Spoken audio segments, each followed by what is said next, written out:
Willie D Live. The worst thing in the world is to play on a football or basketball team with a guy that has too much ego. You know, then you end up like, I don't know, Russell Westbrook or something. And you can't win a championship because you don't understand that your stats are not as important as the team actually winning the game, right? No disrespect to Russell. He's a great player, but I don't think he's ever going to win a championship. You know, and so ultimately, is he really a great player? I think he's good. He can put up stats, right? Him and Harden, when didn't him and Harden play together for a while? And when those two guys were on the same team, they played. They played together in Oklahoma. Was it Oklahoma? Yeah, and that's when I knew. I said this team will never win a championship because these are two guys that care about their stats. I don't think they care as much about the team winning as they care about their stats. You know, and whereas LeBron, he got the stats, but he's also got the championships, right? So it's a mindset. Right, so ultimately, Kobe was the same way. All these guys, all the champions, kind of understand that balance, and even Jordan had to learn the balance. Because remember, in the '80s, Jordan could not win a championship because he was Westbrook basically. He was scoring all the points, and the Bulls weren't winning.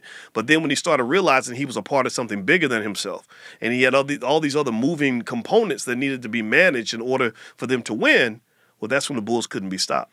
Well, there's also guys out there who have been very, very good scorers, right? But they can't win championships. I mean, for example, Charles Barkley. Yeah. Very good scorer, but he could never win a championship because he had a limited basketball IQ. And you can and you can also see that when he does his analysis on TNT. Some of the things that he say are so absurd, and you can see Shaq and Kenny looking at him like, yeah, but where your ring, bro? You didn't get a ring because of stupid thinking like you're doing right now. Some of those guys just don't have a very good basketball IQ. Yeah, they're talented. They can score. They can rebound. They can go up and down the court and all that stuff. But they don't know when to pass, when to shoot, where to be at when it's time to make that shot. When it's time they don't know they don't know how to manage their clock right. All of these things factor into your basketball IQ.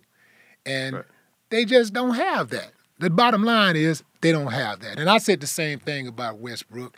I was like, this dude can score, he can be dominant, but I don't think his basketball IQ is that good.